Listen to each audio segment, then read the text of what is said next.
नमस्कार, स्वागत है आपका के न्यूज में। मैं हूं आपके साथ विशाल पंडित। हम बात करेंगे बजट 2024-25 उम्मीदों की।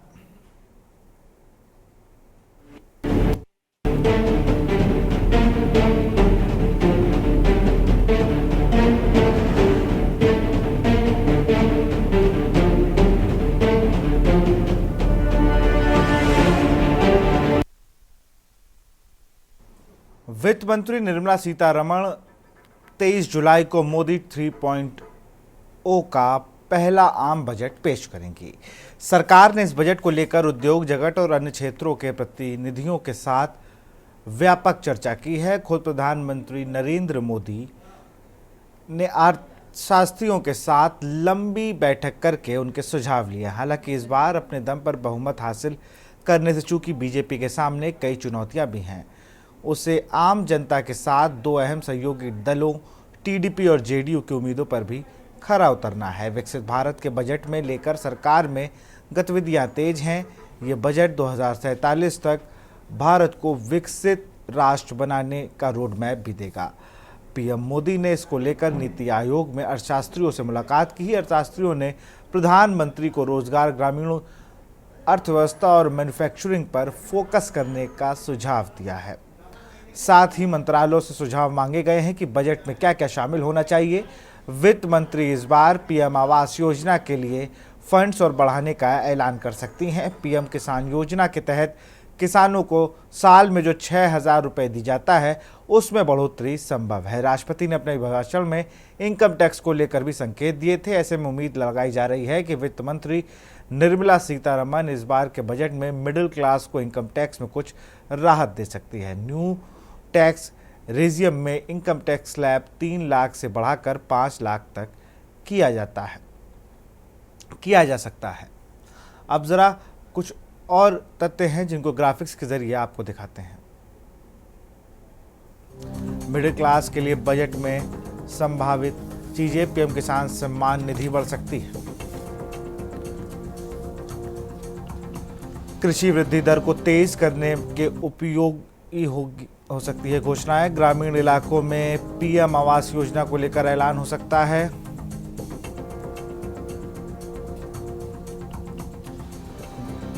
मनरेगा के कार्य दिवस बढ़ाने की संभावना, कृषि से जुड़े कामों को लेकर भी कई संभावनाएं व्यक्त की जा रही हैं। महिलाओं, युवाओं, किसानों और गरीबों पर फोकस हो सकता है। नई कर प्रणाली पर आयकर छूट स्लैब सीमा 5 लाख तक जा सकती है।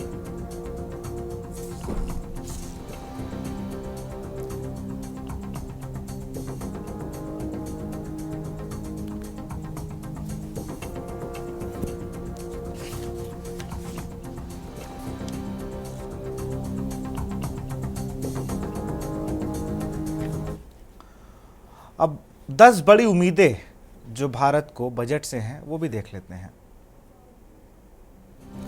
बुलंद भारत 2047 तक विकसित भारत का रोड मैप। भारत को $5 ट्रिलियन की अर्थव्यवस्था बनाने का खाका खींचने का बजट। विश्व की तीसरी बड़ी अर्थव्यवस्था बनाने के लक्ष्य को पूरा करने का रास्ता बताएगा बजट। ग्रामीण अर्थव्यवस्था पर विशेष जोर। ग्रामीण इलाकों में पीएम आवास योजना को लेकर ऐलान।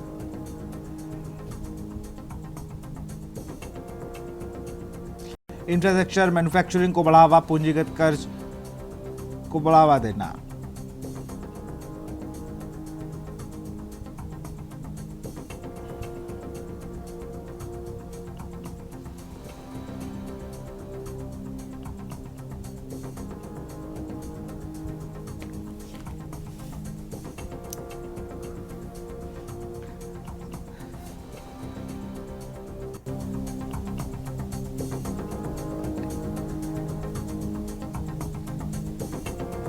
आयकर स्लैब में बदलाव संभव, खपत बढ़ाने पर जोर।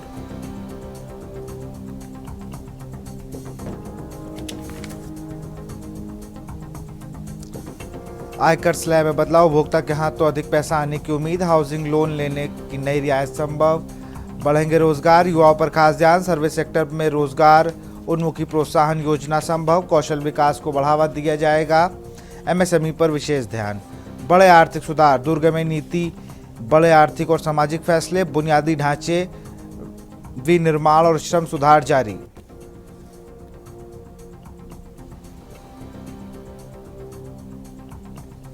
आंध्र और प्रदेश, बिहार पर खास फोकस।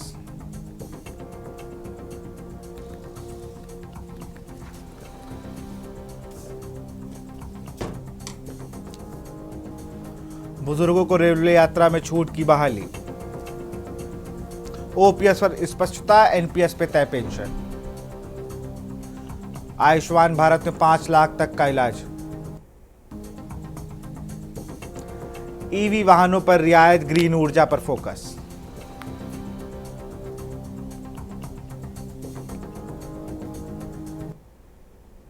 केंद्रीय वित्त मंत्री निर्मला सीतारमण 23 जुलाई को केंद्रीय बजट पेश करने के लिए तैयार हैं। रियल एस्टेट सेक्टर को बजट से फाइनेंसिंग और टैक्स इंसेंटिव में कुछ रियायतों की उम्मीद है। इंडस्ट्री बॉडी एजोम्स की उम्मीद, आगामी बजट में रियल एस्टेट सेक्टर को इंडस्ट्री स्टेटस दिया जाएगा। इस सेक्टर को इंडस्ट्री दर्जा मिलने से रियल एस्टेट कंपनियों के लिए बैंक फाइनेंस आसान और सस्ता हो जाएगी। एसोचैम जल्द प्रोजेक्ट अप्रूवल के लिए सिंगल विंडो क्लियरेंस सिस्टम लागू करेगा। इस रिपोर्ट को देखिए।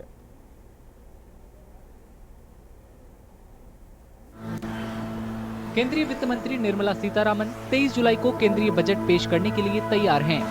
रियल एस्टेट सेक्टर को बजट से फाइनेंसिंग और टैक्स इंसेंटिव में कुछ रियायतों की उम्मीद है। इंडस्ट्री बॉडी एसोचैम को उम्मीद है कि आगामी बजट में रियल एस्टेट सेक्टर को इंडस्ट्री स्टेटस दिया जाएगा। इस सेक्टर को इंडस्ट्री का दर्जा मिलने से रियल एस्टेट कंपनियों के लिए बैंक फाइनेंसिंग आसान और सस्ती हो जाएगी। एसोचैम जल्द प्रोजेक्ट अप्रूवल के लिए सिंगल विंडो क्लियरेंस सिस्टम को लागू करने की मांग भी कर रहा है। We expect the long-awaited industry status for the real estate sector. This will help us grow and develop sector. Next, we need a single window clearance system for quick project approvals. जानकारों के मुताबिक हाल के दिनों में real estate sector में अच्छी growth देखी गई है, लेकिन मैक्सिमम ग्रोथ लग्जरी या हाई एंड सेगमेंट में हुई है। किफायती घरों के सेगमेंट में धीमी ग्रोथ इंडस्ट्री के लिए बड़ी चिंता है। कुछ जानकार मांग को बढ़ावा देने के लिए टैक्स इंसेंटिव और किफायती और कम लागत वाले घरों के लिए फंड बनाना चाहते हैं। Reduce interest rates for people who are buying affordable houses, so that they can it becomes cheaper to them. It could be at state level reducing stamp duties. So whatever it takes to improve consumption. And the other side is to give incentive for developers to go and construct affordable housing. Real estate sector चाहता है कि section 24 के तहत कर छूट को 2 लाख से बढ़ाकर 5 लाख किया जाए, ताकि घर खरीदने वालों को और ज्यादा मदद मिल सके। घर खरीदने वालों को प्रोत्साहित करने के लिए CLSS यानी क्रेडिट लिंक्ड सब्सिडी स्कीम या इसी तरह की किसी योजना को फिर से शुरू करने की मांग भी विश लिस्ट में है। रियल एस्टेट सेक्टर देश में सबसे ज्यादा रोजगार देने वालों में शामिल है। 7 करोड़ से ज्यादा कर्मचारी डायरेक्ट या इनडायरेक्ट तरीके से इस सेक्टर से जुड़े हैं।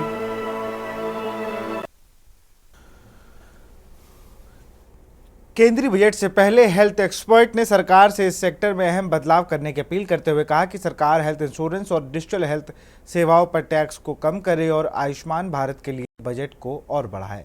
इस रिपोर्ट को देखिए।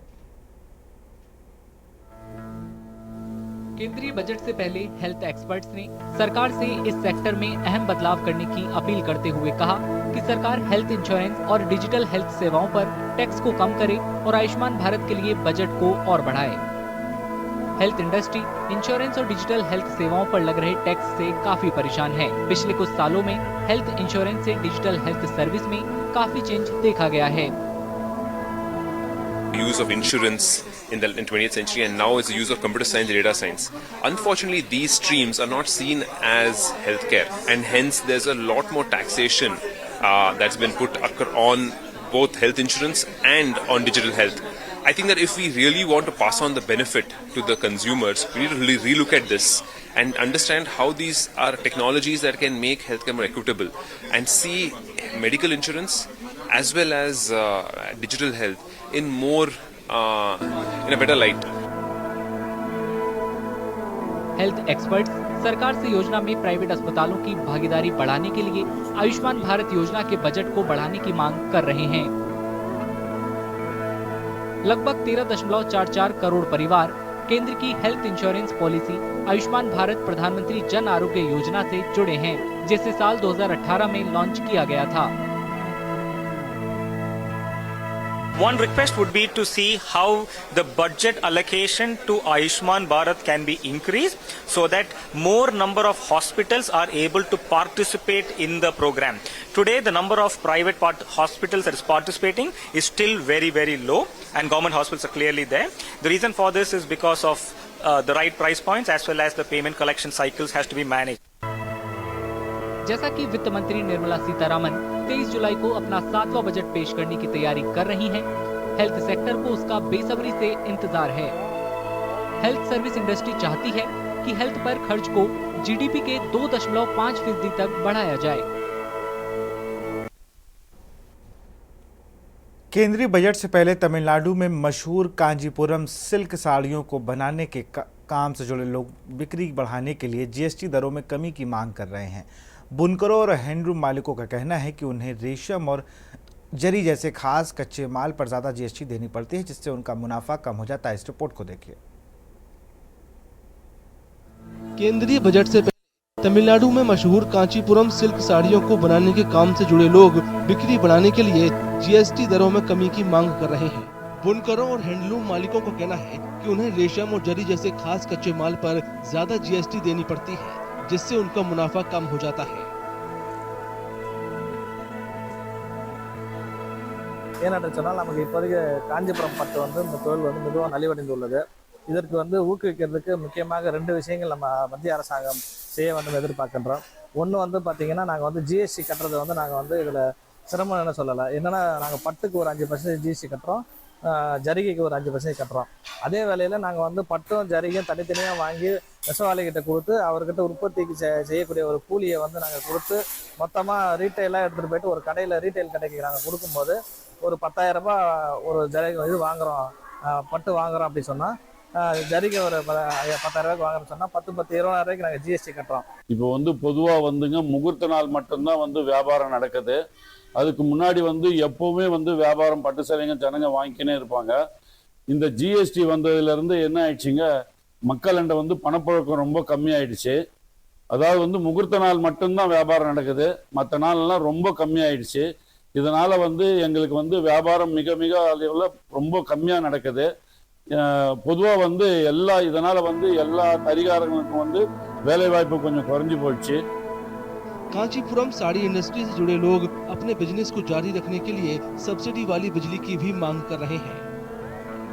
அந்த மாதிரி பட்சத்தில் எங்களுக்கால இந்த வியாபார ரீதியாக பார்க்கும்போது எங்களால் பெருசாக லாபங்களை பார்க்க முடியறதில்லை. ஏன்னா எங்களுக்கு செலவினங்கள் அதிகமாகிடுது. அதனால் அரசாங்கம் எங்களுக்கு மின்சாரம் கொடுக்கறதுலையும் இல்லைன்னா ஒரு சோலார் பேனல் கொடுக்கறதுலையும் ஒரு சப்சிடி கொடுக்கணும். அதே நேரத்தில் இந்த பட்டு புடவை கைத்தறி பட்டு புடவைன்னு வாங்குறவங்களுக்கு ஐடியில் எக்ஸிபிஷன் கொடுத்தாங்க நிறைய பேர் அதை எடுக்கிறதுக்கு. ஏன்னா பட்டு புடவைன்றது ஒரு லக்ஸரி ப்ராடக்ட் தான். இதை லக்ஸரியில் வசதியானவங்க தான் நிறைய வாங்குவாங்க. அந்த பட்சத்தில் இதுக்கு ஒரு எக்ஸிபிஷன் கொடுத்தீங்கன்னாக்கா நிறைய பேர் பட்டு சேலை எடுப்பாங்க. அதனால் எடுக்கிறதால இந்த கைத்தறி இந்த சேலை நிறைய விற்பனை ஆகும். नई एनडीए सरकार का पहला बजट 23 जुलाई को केंद्रीय वित्त मंत्री निर्मला सीतारामन पेश करेंगी। वे लगातार 7वीं बार बजट पेश करने जा रहे हैं।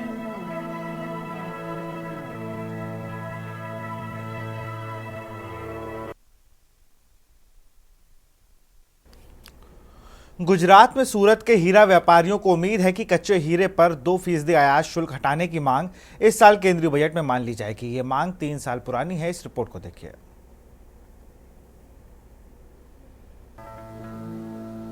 गुजरात में सूरत के हीरा व्यापारियों को उम्मीद है कि कच्चे हीरे पर 2% आयात शुल्क हटाने की मांग इस साल केंद्रीय बजट में मान ली जाएगी। ये मांग 3 साल पुरानी है।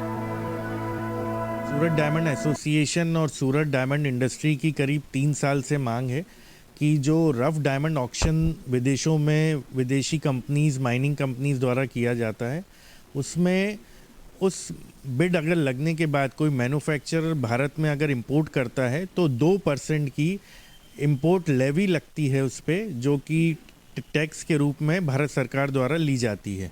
तो रफ की वैल्यू पे 2% अलग से टैक्स देना ये काफ़ी महंगा पड़ता है और ये तैयार माल पे करीब 7 से 8% ऊपर इसकी प्राइस बढ़ा देता है। हीरा व्यापार केंद्र सूरत डायमंड बोर्ड्स के लॉन्च के बाद व्यापारियों का कहना है कि हीरे के कारोबार में बढ़ोतरी हुई है। अब ज्यादा अंतर्राष्ट्रीय खरीदार आ रहे हैं। व्यापारियों ने अंतर्राष्ट्रीय खरीदारों को बेहतर कनेक्टिविटी देने के लिए अंतर्राष्ट्रीय उड़ानों की संख्या बढ़ाने की भी मांग की। आने वाला बजट में हम ऐसी डिमांड कर रहे हैं कि ऑलरेडी एसटीबी स्टार्ट हो गया है सूरत डायमंड बोर्ड्स, उसमें सारा व्यापार भी चालू हो गया है। तो उसमें क्या है, वो बाहर आता है देश और दुनिया से, तो उसमें कनेक्टिविटी बहुत कम है अभी। तो उसमें ज़्यादा से ज़्यादा देश और दुनिया में इंटरनेशनल फ्लाइट का भी कनेक्टिविटी बढ़ा दिया जाए, ऐसी हम मांग करें कि टूक बजट में लेके ज़्यादा से ज़्यादा इंटरनेशनल फ्लाइट मिले तो हमारा व्यापार में ठीक रहेगा। केंद्रीय वित्त मंत्री निर्मला सीतारामन इस महीने 23 तारीख को लगातार 7वीं बार बजट पेश करेंगी। हीरा कारोबारियों को उम्मीद है कि बजट में उनके हितों से जुड़े उपाय भी होंगे।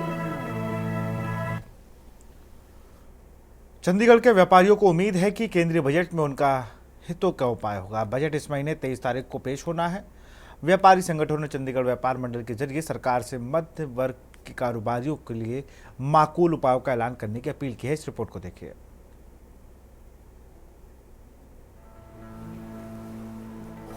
चंडीगढ़ के व्यापारियों को उम्मीद है कि केंद्रीय बजट में उनके हितों के उपाय होंगे। बजट इस महीने की 23 तारीख को पेश किया जा रहा है। व्यापारी संगठनों ने चंडीगढ़ व्यापार मंडल के जरिए सरकार से मध्यम वर्ग के कारोबारियों के माकूल उपायों के ऐलान की अपील की है। पिछली बार तो जो बजट इंटर्म बजट आया था उसमें तो हमें कुछ नहीं मिला था। तो मेरी पहली तो यही डिमांड है कि जो मिडिल क्लास व्यापारी है, मिडिल क्लास व्यापारी के लिए बजट में कुछ ना कुछ जरूर देना चाहिए, क्योंकि जिस समय मिडिल क्लास व्यापारी है उसको कुछ नहीं मिलता। हमेशा मैंने बजट 2-3 बार देखा है, उसमें हमें मिडिल क्लास व्यापारी को नहीं ज़्यादा मिल रहा। तो एक तो उसमें कुछ ना कुछ सरकार को चाहिए कि मिडिल क्लास व्यापारी का ध्यान रखते हुए ये बजट बनाया जाए, और हमें ये उम्मीद भी है कि इस बार ऐसा बजट आएगा। व्यापारी संगठनों का कहना है कि ऑनलाइन शॉपिंग पोर्टल के मुकाबले फिजिकल स्टोर में मुनाफा कम है, लिहाजा उन्होंने एक समान जीएसटी दर लागू करने की मांग की है। सरकार से अब के बजट में हमें काफ़ी उम्मीद है कि भाई ये बैलेंस बजट लेके आएंगे। जैसे अब एक अपना बजट को एक बैलेंस होना चाहिए, कोई 14% है, कोई 18% है, कोई मतलब कि ऐसा होना चाहिए कि व्यापारी भी या मतलब कि कोई भी उसको वो ना करे कि भाई बिना बिल के ले, या एक बैलेंस होगा, उसको लगना ही लगना है। ऐसा बजट आ जाए तो सारे ही उसमें बैलेंस हो जाएगा। देखो सरकार को तो आ ही रहा है, मतलब कि रेवेन्यू आ ही रहा है, अगर बैलेंस होगा तो चोरी कम हो जाएगी। तो सरकार से ये चाहते हैं कि जो टैक्स लगा हुआ है उसको थोड़ा कम किया जाए, और जो हमारे मार्जिन है वो इस वक्त बहुत कम है। देखा जाए तो ऑनलाइन वाले जो हैं हमें काफ़ी टक्कर दे रहे हैं, और हमारे मार्जिन कुछ है नहीं और ऑनलाइन वालों के मार्जिन ज़्यादा हैं। तो हम चाहते हैं कि टैक्स थोड़ा कम किया जाए और हमें थोड़ी रिलैक्सेशन दी जाए, जो कि ये नया टैक्स जो आने है टैक्स के कारण नया बजट आ रहा है, तो हमें उम्मीदें हैं कि सरकार हमारे बारे में सोचेगी। केंद्रीय वित्त मंत्री निर्मला सीतारामन इस महीने की 23 तारीख को बजट पेश करने जा रही हैं। व्यापारियों को उम्मीद है कि सरकार बजट में उनकी मांगों पर ध्यान देगी।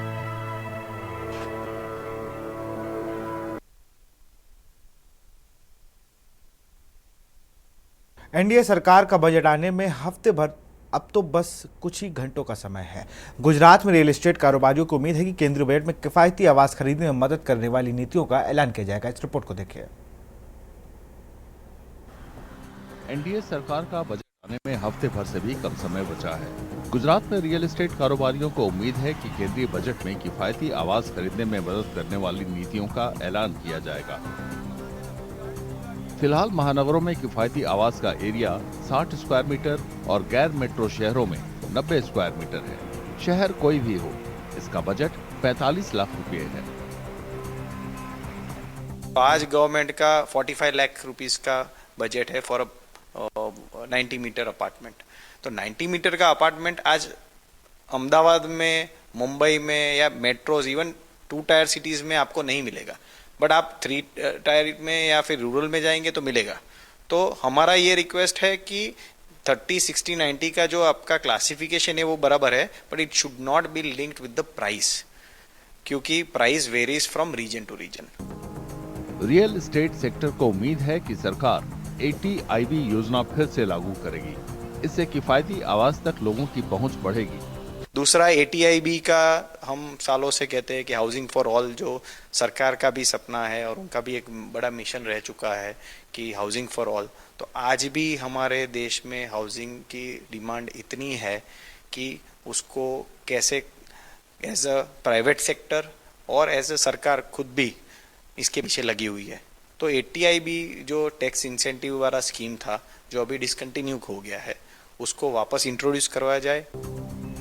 केंद्रीय वित्त मंत्री निर्मला सीतारमण इस महीने की 23 तारीख को NDA सरकार का पहला बजट पेश करेंगी। वे लगातार 7वीं बार बजट पेश करने जा रही हैं।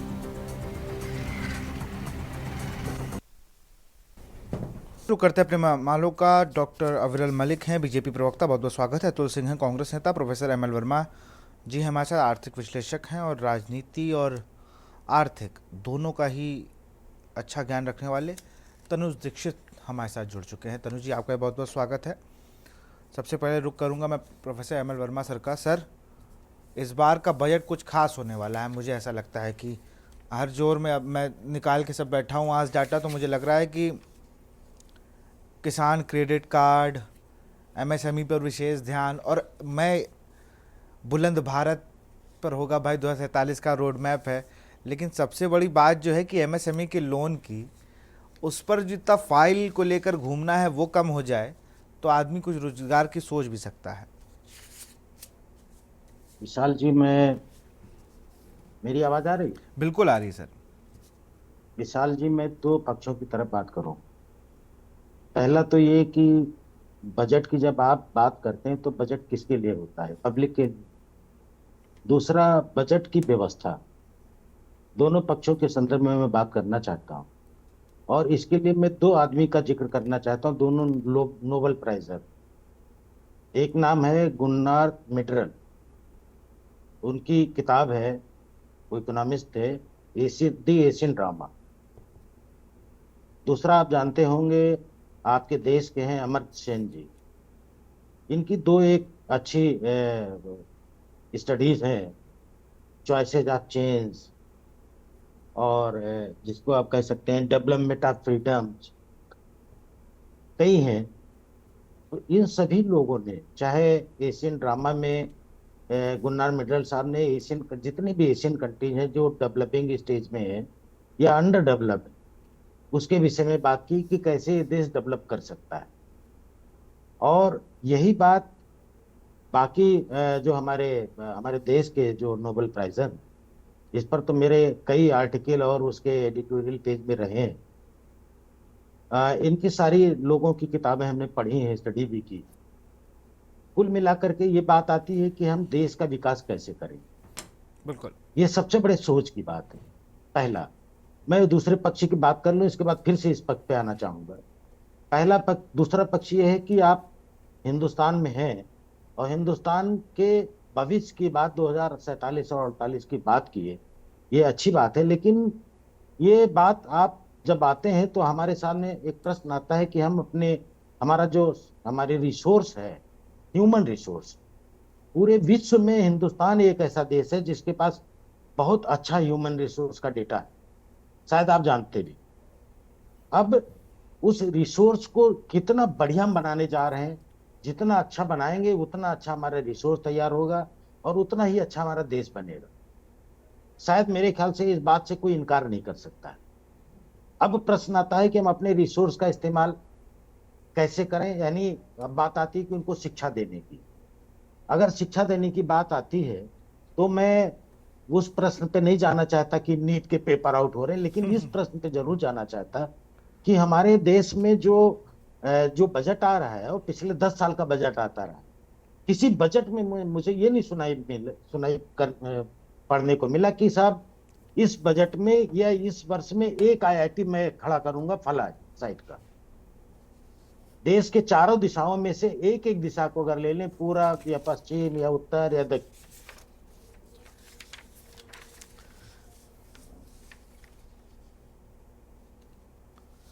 बिल्कुल। ML सर, आपको आवाज आ रही है? हाँ आ रही है जी जी जी। तरह से स्वास्थ्य की बात आई कि हम कितने स्वास्थ्य के एम्स खड़ा कर ले रहे हैं या मेडिकल कॉलेजेस खड़ा कर रहे हैं। तीसरी चीज बड़ी बात आती है जो रिसोर्स तैयार करने की। आपको एक जानकारी मैं दूं, पिछले 5 सालों से जितने भी एजुकेशनल या जिसको आप कह सकते हैं कमीशंस हैं, नेशनल कमीशंस, लाइक नए इंस्टीट्यूशन खोलने के लिए जहाँ पे स्टूडेंट्स अपनी एडमिशन को ले करके इसके बाद अपना ज्ञान हासिल कर सके, जैसे आप कहिए मेडिकल काउंसिल ऑफ इंडिया, तो मेडिकल काउंसिल ऑफ इंडिया ने मान्यता देना बंद कर रखा है। बार काउंसिल ऑफ इंडिया जहाँ से लॉ के स्टूडेंट्स होते हैं, बार काउंसिल ऑफ इंडिया ने मान्यता देना बंद कर रखा है। NCT national teacher training education का इंस्टीट्यूशन, उसने अपनी मान्यता देना बंद कर रखा है। यानी देश के सभी जो नेशनल एजेंसीज हैं, जो नेशनल मॉनिटरिंग अथॉरिटीज हैं, उन्होंने मान्यता देना बंद कर रखा है, यानी कि नए इंस्टीट्यूशन आप नहीं खोलेंगे। देश में अगर नए इंस्टीट्यूशन नहीं खोलेंगे तो यानी पुराने से काम चल रहा है। पुराने से अगर काम चल रहा है तो उसमें से जिसमें स्टूडेंट्स इसलिए नीट में बैठते हैं, नहीं तो जाकर के प्राइवेट में एडमिशन ले लें जिसके पास पैसा हो। आम नागरिक के लिए अगर आप बात करते हैं तो हम आम नागरिक के बच्चे भी जा करके इसके बाद में नीट में बैठते हैं और एग्जाम देते हैं, ताकि हम अगर उस योग्य हैं तो हमारा सिलेक्शन हो जाए और हम एडमिशन ले लें और कम से कम में पढ़ लें। आप खुद से कल्पना करिए कि कोई लेबर का बच्चा, कोई मैकेनिक का बच्चा, कोई ग्रामीण गरीब का बच्चा, वो क्या किसी भी मेडिकल कॉलेज में, गवर्नमेंट के किसी भी मेडिकल कॉलेज में वो एडमिशन पा सकता है? किसी इंजीनियरिंग कॉलेज में एडमिशन पा सकता है? नहीं। क्यों? क्योंकि उसके पास इतनी फीस नहीं। और अगर आप अपने रिसोर्स को तैयार करना चाहते हैं तो ये फीस, देखिए निश्चित रूप से 2 तरह के इंस्टीट्यूशन से आजकल चल रहे हैं, या तो सेल्फ फाइनेंस चल रहे हैं या तो गवर्नमेंट फंडेड चल रहे हैं। सेल्फ फाइनेंस वाले लोग इसलिए ज्यादा फीस लेते हैं क्योंकि वह उसी फीस से फैकल्टी रखते हैं, सारा इंस्टीट्यूशन को ही उसी फीस से चलाते हैं। तो वो आएगा कहां से? वो बच्चे से आता है। और सर क्या आपको लग रहा है, मुझे नहीं लग रहा, जितनी आप जितनी बातें बता रहे हैं इतने में से 2% भी बजट पर इस पर ध्यान होगा। बजट पर ध्यान होगा किसान क्रेडिट कार्ड को, वो भी बहुत बड़ा मुद्दा है। लेकिन मैंने आपसे 2 अर्थशास्त्रियों का नाम लिया जी, अमर्त्य सेन जी की बात की, गुरनान मिडल जी की बात की। दोनों लोग नोबेल प्राइजर हैं और दोनों ने एशियन कंट्रीज विकसित क्यों नहीं है या इसके विकास के क्या मापक हो सकते हैं। एक दूसरा उदाहरण मैं और बताना चाहता हूँ। विशाल जी, आपने देखा होगा हमारा देश आजाद हुआ, इसके बाद में पंडित जवाहरलाल नेहरू कितने साल प्राइम मिनिस्टर थे? 14। मोदी जी 10 साल हो गए, 11वें में है। और आप ये कल्पना करिए कितने IITs, मेडिकल कॉलेजेस और इंफ्रास्ट्रक्चर उस क्षेत्र में जिसमें डेवलप करना चाहिए था उन्होंने किया। आज मैं आपको बताऊं, पिछले 10 साल से या 15 साल से किसी भी क्षेत्र में, जैसे मान लीजिए इंफ्रास्ट्रक्चर गांव के क्षेत्र की देखिए, 10 साल पहले बाढ़ आती थी तो 10 साल अब भी बाढ़ आती। यानी 10 साल के बाद में किसी को ये नहीं दिखाई पड़ा कि आज ये जो प्रॉब्लम है कल ना आवे, इसलिए इसको दूर किया जाए और इसको दूर करने के लिए काम किया जाए। तो उस पर काम नहीं हुआ। अगर काम नहीं हुआ तो ये बाढ़ की प्रॉब्लम, ये प्रॉब्लम तमाम से बिल्कुल वो प्रॉब्लम तो वैसे ही है, लेकिन सब पर बजट के नाम पर खूब मोटा मोटा पैसा आता है और लोग उस पर व्यारे नारे करते हैं। मैं जरा अफजल मलिक जी का रुख करूंगा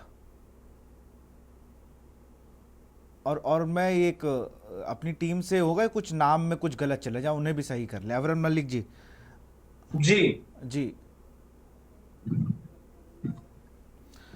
आपने बातें सुनी ML वर्मा सर की? जी बिल्कुल, निश्चित रूप से। देखिए, जहां तक बजट का विषय है तो बजट में एक ही चीज को ध्यान में रखा जाता है और वो है जनहित, जनता का हित। गरीब का हित, सभी लोगों का हित, प्रत्येक नागरिक का हित, उसके आधार पर ही भारतीय जनता पार्टी की सरकार जब से बनी है तब से निरंतर बजट आ रहे हैं। जिस तरीके से नरेंद्र मोदी जी के मार्गदर्शन में जनता की भलाई के लिए निरंतर काम किए जा रहे हैं, चाहे वो स्वच्छता की बात हो, चाहे वो इंफ्रास्ट्रक्चरल डेवलपमेंट की बात हो, या फिर किसी भी क्षेत्र की बात कर ली जाए, डिफेंस सेक्टर की बात कर ली जाए, हेल्थ सेक्टर की बात कर ली जाए, सड़कों के जाल बिछाने की बात कर ली जाए, रेलवे सेक्टर की बात कर ली जाए, या जिस तरीके से एजुकेशन के सेक्टर में, हेल्थ सेक्टर में जिस तरीके से निरंतर काम चल रहा है, ये नरेंद्र मोदी जी की सरकार में जिस तरीके से प्रगति हुई है, ये सबको नजर आ रहा है। जो जन कल्याणकारी योजनाएं चलाई जा रही हैं, उन पर फोकस किया जाता है, जनता तक वो सही तरीके से पहुंचे। बिचौलियों को हमारे द्वारा किया गया, बिचौलियों को समाप्त करने का जिस प्रकार का कार्य किया गया, ये सबको मालूम है। और बजट को जनता के हित को देखते हुए निश्चित रूप से बनाया जाता है।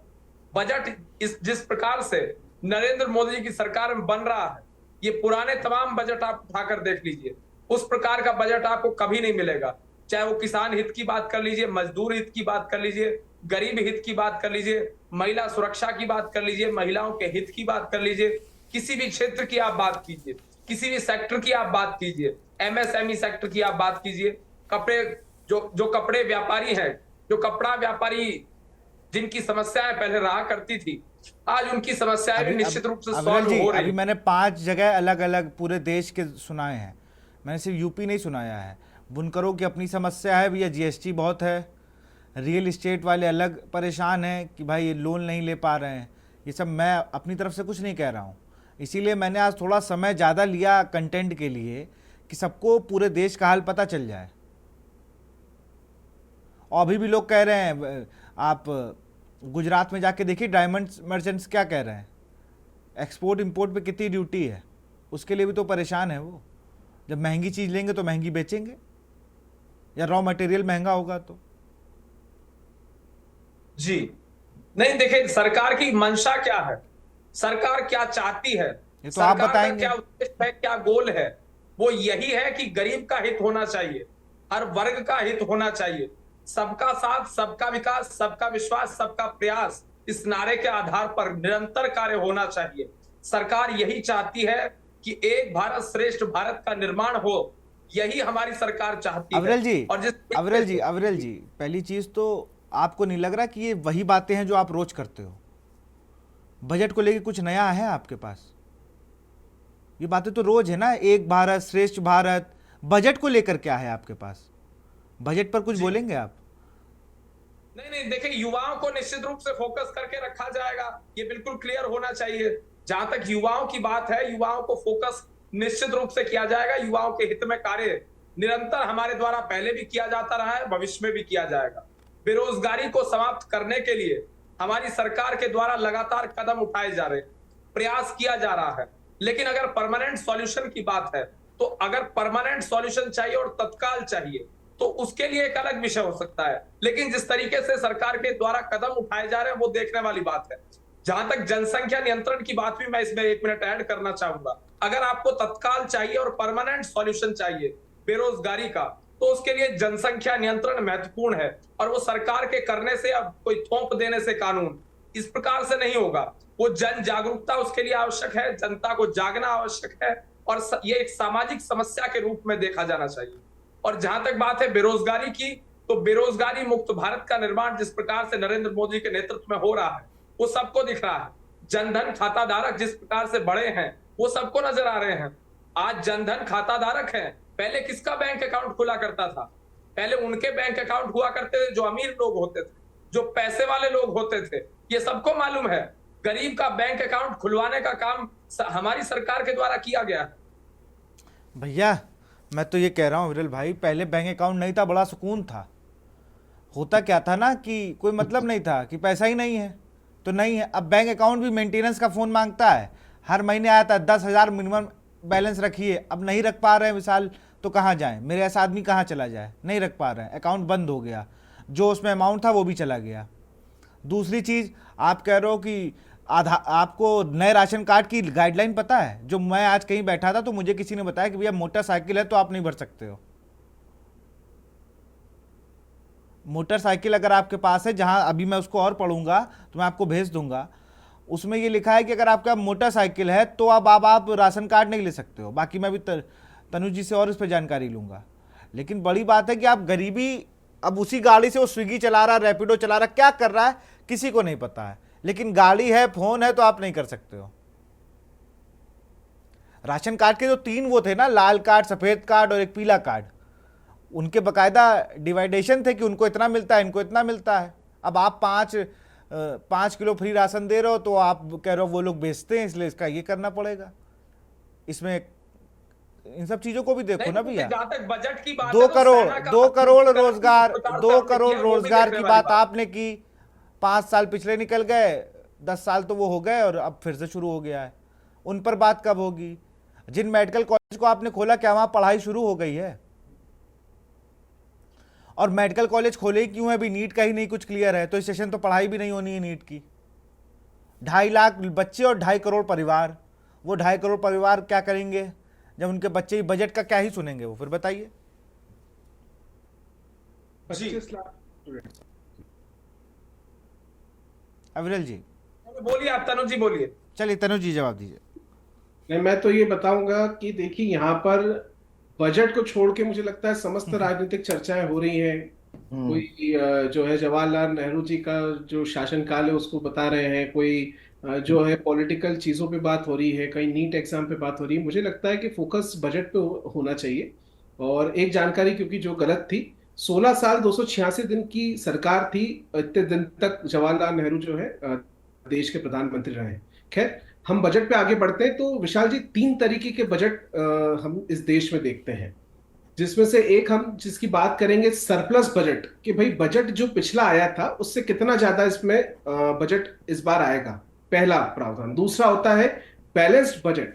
बैलेंस बजट की हम बात करें तो क्या वो बजट उसी आधार पर उतना ही रखा है या उसके अंदर और कुछ मेजर चीजें हैं। और तीसरा डेफिसिट बजट। तो 3 तरीके के जो है बजट इस देश में जब भी आते हैं वो 3 में से कोई एक टाइप का बजट होता है फिस्कल ईयर का।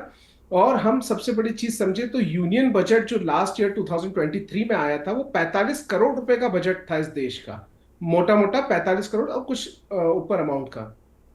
तो 45 करोड़ का बजट जो होता है वो वाकई में मैटर करता है। लेकिन अभी इसी साल इलेक्शन के पहले एक इंटरिम बजट को भी जो है निर्मला सीतारमण ने दिया था, क्योंकि एक इंटरिम वो एक प्रोसेस होती है तो उस बजट का इतना हालांकि हस्तक्षेप नहीं होता है और वो एक एवरेज बजट, बैलेंस बजट के हिसाब से ही पेश किया जाता है। तो एक इंटरिम बजट इस साल जरूर आया था।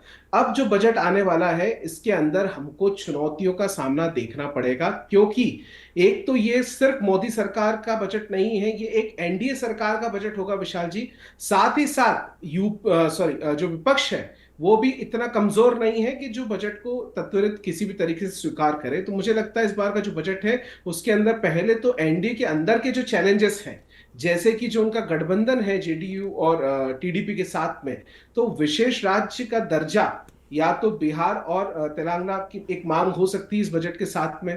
इसके साथ ही साथ कुछ विशेष अनुमोदन भी जो है मुझे लगता है इन पार्टी और जो अन्य गठबंधित दल है इनके द्वारा एक मांग की जा सकती है। लेकिन मुझे लगता है बजट के अंदर हमेशा जो है देश की जनता अपने लिए क्या है ये ढूंढती है। अगर हम उसकी बात करें तो जिस तरीके से 80C के अंदर 1.5 लाख रुपए तक की छूट है इस देश में, मुझे लगता है इस बजट में वो छूट जो है बढ़कर के शायद 2 लाख रुपए तक की होना चाहिए। एक मुझे लगता है मेडिकल पॉलिसीज की यहाँ बात हो रही है, डायमंड्स के जो मर्चेंट्स हैं उनके संदर्भ में जो बात हो रही, मुझे लगता है कि एक ही बजट के अंदर सबके लिए बहुत कुछ नहीं हो सकता। ये बजट को इन्हें एग्रीकल्चर के ऊपर, देश के टूरिज्म के ऊपर, जिससे कि रोजगार और बढ़े, क्योंकि देखिए कृषि प्रधान देश है भारत, एक कृषि प्रधान देश है और यहाँ किसानों का जो योगदान है वो सर्वप्रथम योगदान है इस देश को आगे डेवलप करने के लिए। हम अगर जीडीपी ग्रोथ की बात करें तो जीडीपी ग्रोथ जो कि 7% के आसपास 2020-21 में थी, वो बढ़ते बढ़ते अब जो है 10.35 तक पहुंची है। हाँ, पहले 2 साल में वो बढ़ी है, मतलब जो हम 2019 की सरकार की बात कर रहे हैं, लेकिन अभी जो लास्ट ईयर जो जीडीपी ग्रोथ हुई वो नहीं के बराबर ही मान्य हुई है। तो मुझे कोई बहुत विशेष, अभी जो पिछला 1 साल है इसके अंदर हमें देखना होगा इस बार देश ने कितनी जीडीपी ग्रोथ करी है और क्या बजट इसमें आता है। हमें याद हो जब मनमोहन सिंह जी क्योंकि वो एक इकोनॉमिस्ट भी रहे हैं और देश के पूर्व प्रधानमंत्री भी हैं। जब कांग्रेस यूपी की सरकार थी सन 2012-13 में, उनके द्वारा मतलब उनके शासन में जब आखिरी बजट आया था, तो हम सभी को याद है वो आखिरी बजट तक 15 लाख करोड़ रुपए का बजट इस देश का होता था। और अब 10 साल के अंदर मतलब मोदी 1.0 जब पहली बार आई थी तब लगभग 17 लाख करोड़ के आसपास का बजट था, और आज 45 लाख करोड़ का पिछले साल ही बजट आया है विशाल जी।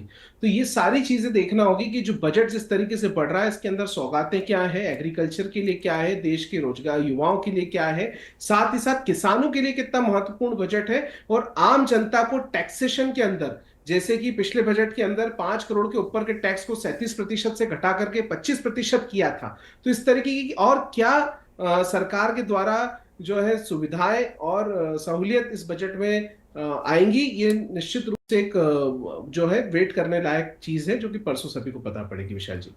मेरे को मेजरा कांग्रेस नेता जो हमारे साथ जुड़े हैं उनका रुख करता हूँ अतुल सिंह का।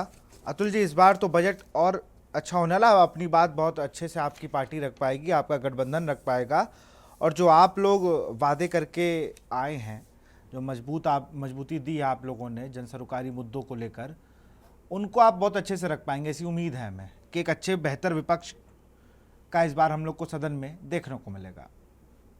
अतुल जी, सुन पा रहे हैं आप हमें? अनम्यूट कर लीजिए।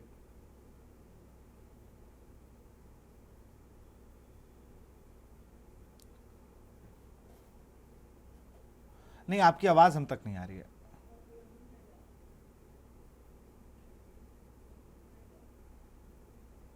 हम आपको सुन नहीं पा रहे हैं, आपके पास आएंगे। मैं फिर से रुक करता हूं अमल वर्मा सर का। सर, हाँ अतुल जी आ गए। मैं जी अतुल जी, सवाल सुना था शायद आपने मेरा, नहीं सुन पाए।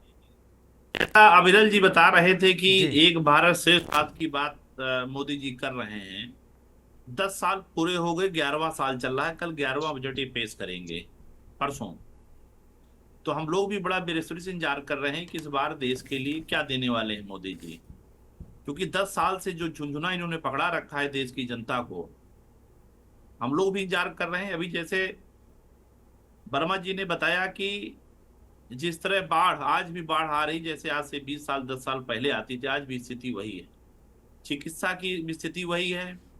आप सबने देखा होगा दरभंगा में प्रधानमंत्री मोदी ने कहा मैं एम्स बना रहा हूं, और जब वहां की फोटो आई तो वहां वो पूरा तालाब बना हुआ था, पानी भरा हुआ था। इस देश में सबसे बड़ी समस्या अगर है तो चिकित्सा क्षेत्र में। चिकित्सा क्षेत्र में सरकार को ध्यान देना चाहिए, क्योंकि ज्यादा लोग गांव में रहते हैं जिनके पास इलाज कराने का पैसा नहीं होता है। अगर आप देखेंगे, आवाज आ रही है हमारी? जी बिल्कुल, आपकी आवाज आ रही, मैं सुन रहा हूँ आपको। अगर आप देखेंगे तो हर घर में 2-3 लोग हैं जो ब्लड प्रेशर और शुगर के पेशेंट हैं, हर घर में। और दवाएं इतनी महंगी हो गई हैं, इतनी महंगी दवा हो गई, लोग दवा कहाँ से लाएं, पैसा कहाँ से उनको पास आए कि दवा खरीद सके। स्थिति बड़ी बुरी है।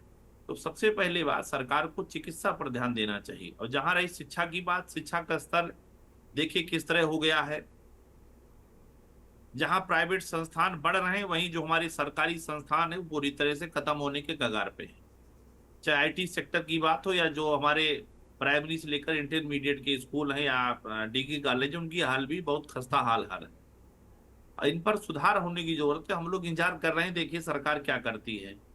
हम लोग बनारस गए थे प्रचार में अजय राय जी की, तो हम लोगों ने देखा कि वहां जो कालीन बुनते हैं, जो बुनकर होते हैं, उनकी स्थिति बहुत बुरी है। जब इनकी सरकार आई तो हमें याद है उमा भारती जी उसमें मिनिस्टर थी, तो कहा था कि 20,000 करोड़ रुपए इन्होंने 2014 में कहा था कि 20,000 करोड़ से हम गंगा की सफाई करेंगे। और गंगा का हाल आप सबने देखा कि 20,000 रुपए कहाँ गए, और उसका कोई जवाब देने वाला नहीं। जहां स्वच्छता की बात भारतीय जनता पार्टी उनकी सरकार करती है। आज उत्तर प्रदेश में आप भाजपाइयों से पूछिए मोदी सरकार से कि उत्तर प्रदेश में इन्होंने कितनी फैक्ट्रियां लगवा दी, मतलब सरकारी तौर पर प्राइवेट कितनी इन्होंने फैक्ट्री लगवा दी। एक ही 2-3 फैक्ट्री के नाम बता दें। 7 मेडिकल कॉलेज की बात इन्होंने शुरू में किया था, प्रदेश सरकार ने कहा था कि केंद्र सरकार के सहयोग से करेंगे, आज भी वो चल नहीं रहा है। हमारे रायबरेली में एम्स है, बड़ा हॉस्पिटल है, जो 900 बेड का सोनिया गांधी जी ने रायबरेली को सौगात दिया था। जब 2014 में इनकी सरकार आई तो उसको काट करके इन्होंने 600 बेड कर दिया गया।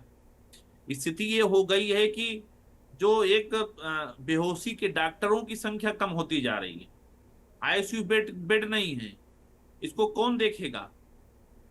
कोई पेशेंट आता है तुरंत उसको यहाँ से कोई भी हॉस्पिटल हो, किसी जिले का हॉस्पिटल, उसको तुरंत रिफर कर देते हैं राजधानी के लिए।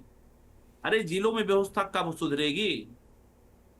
आज चिकित्सा ही सबसे महत्वपूर्ण है। चिकित्सा और शिक्षा पर सरकार को जोर देना चाहिए। और 10 साल में इन्होंने जिस तरह सिर्फ बातें करते आए, लोगों को आपस में लड़ाते आए और विकास पर इनका कोई ध्यान नहीं है। बस वोट कैसे मिले इसकी चिंता ये लोग करते रहते हैं। विशाल जी। जी बिल्कुल, मैं फाइनल कमेंट लूँगा ML वर्मा साहब से। सर, कल बजट है, बहुत उम्मीदें हैं, कुछ तो अच्छा होगा। हाल जी देखिए, मैं तो एक सोशल साइंटिस्ट हूँ और मैंने आपसे अभी चर्चा किया नोबेल प्राइजर की और इकोनॉमिस्ट की। हमारा तो उद्देश्य है कि देश विकसित कैसे करे। अगर 48 की आप बात करते हैं तो छोटे छोटे झुनझुने पकड़ाने से देश नहीं विकसित होगा। और ये निश्चित रूप से आप ये जान लीजिए, जब तक आप मानव संसाधन को आप नहीं तैयार करेंगे, अपने देश के युवाओं को नहीं तैयार करेंगे, उनको बेहतर एजुकेशन नहीं देंगे, उनको सस्ती एजुकेशन नहीं देंगे, तब तक देश कैसे आगे बढ़ पाएगा। विशाल जी बिल्कुल, अब मैं जल्दी से आखिरी कमेंट लूँगा अब्दुल मलिक से, फिर तनु दीक्षित के साथ कमेंट लेके मैं इसको क्लोज करूँगा डिबेट को। अब्दुल जी। जी, मेरी आवाज आ रही है अब तक? बिल्कुल आवाज आ रही है जी। देखिए, जिस प्रकार से सवाल उठाने का काम कर रहे थे कांग्रेस के प्रवक्ता, विशेष रूप से मैं कहना चाहूंगा, जिस तरीके से नरेंद्र मोदी सरकार के ऊपर ये सवाल खड़े कर रहे थे, तो इन्हें इस बात को जान लेना चाहिए, ये खाते भी नहीं खुलवा सके थे, स्वच्छता भी नहीं कर सके थे। अरे अभी देखिए, अभी की बात कर लीजिए भाई, कल बजट आना है, बजट में नए लोगों को क्या उम्मीद होगी? खाता जो लोग खुलवाते हैं गरीब लोग, उसका पैसा बैंक ले रही है, उसका जवाब कौन देगा? चलिए मैं सारे जवाब दे देता हूँ, 1 मिनट में दे देता हूँ केवल जी, ज्यादा समय भी नहीं लूंगा। देखिए, जिस प्रकार से उत्तर प्रदेश की सरकार से ही मैं लेकर चलता हूँ, जिस तरीके से उत्तर प्रदेश की सरकार ने किसानों का 1-1 लाख रुपए का कर्ज माफ किया था, ये किसने किया था? ये हमने किया था। और जिस तरीके से बिचौलियों को खत्म किया, वो किसने किया? वो हमने किया। आपके प्रधानमंत्री कहा करते थे ऊपर से आता आता रुपया घिसता है। हमारा रुपया घिसता नहीं है, जहां पहुंचना होता है सीधा पहुंच जाता है। अरे पहुंचता ही नहीं, घिसता है, पहुंचता ही नहीं है, वो पहुंचता ही नहीं। पहले चलिए मैं दोनों लोग को रुकूंगा, फाइनल कमेंट लूंगा। अब्दुल जी को किस समय की बाध्यता है। तनुज जी फाइनल कमेंट। बस मैं यही कहूंगा विशाल जी कि इस बजट में काफी सारी कयास और उम्मीदें लगाई जा रही है। जनता निश्चित रूप से, क्योंकि पिछला बजट अंतरिम बजट था, उसमें उन्हें कोई विशेष लाभ नहीं मिला, और पिछले साल के जो बजट थे, इस साल देखिए एक जो टैक्स में रिबेट है उसको लेकर के भी ये कयास है कि जो टैक्स रिबेट है वो 8.5 लाख रुपए तक की इनकम का मिले, ऐसे भी एक जनता के लिए सोच है। और देखना होगा स्लैब्स के अंदर, टैक्स के अंदर और जीएसटी के अंदर जो किन चीजों पे कर कम होगा, कौन से श्रेणी के वर्ग को फायदा मिलेगा। क्योंकि देखिए विशाल जी, ये मोदी सरकार का इंडिपेंडेंट नहीं, एनडीए सरकार का, गठबंधित सरकार का एक बड़ा बजट है, जो 10 साल में पहली बार इतने बड़े रूप में एनडीए की सरकार बनी है, उसका बजट रहेगा। और फिर मैं वही बात कह रहा हूं कि विपक्ष भी काफी स्ट्रांग है, तो विपक्ष की भी बहुत सी आपत्तियां या इस बजट को लेकर के कुछ विरोध के सुर उठेंगे, और देखना होगा कि किसको राहत मिलती है और किसके साथ में इसका आगे बजट को आकलन किया जाएगा। बिल्कुल, बहुत बहुत शुक्रिया आप सबका हमसे जुड़ने के लिए और चर्चा में बने रहने के लिए। तो आज हम बात कर रहे थे बजट 2024-25 से उम्मीद सबको है कि जो टैक्स स्लैब है वो बढ़ेगा। थोड़ा पेट्रोल डीजल को लेकर भी ये कयास लगाए जा रहे हैं कि वो जीएसटी के अंतर्गत आ जाएगी। अब देखना होगा कि कल होने वाला बजट सत्र कितना धमाकेदार होता है, क्योंकि विपक्ष की स्थिति इस बार बहुत मजबूत है पिछली बार के मुकाबले, और सरकार भी इस बार एनडीए सरकार को लेकर, तो वहाँ टीडीपी और बिहार दोनों ने ही, माफ़ करिएगा जेडीयू दोनों ने ही कहीं ना कहीं विशेष राज की मांग की। इन सारी चीज़ों को कल देखा जाएगा। फिलहाल इस कार्यक्रम में इतना ही। देखते रहिए न्यूज़ इंडिया। नमस्कार।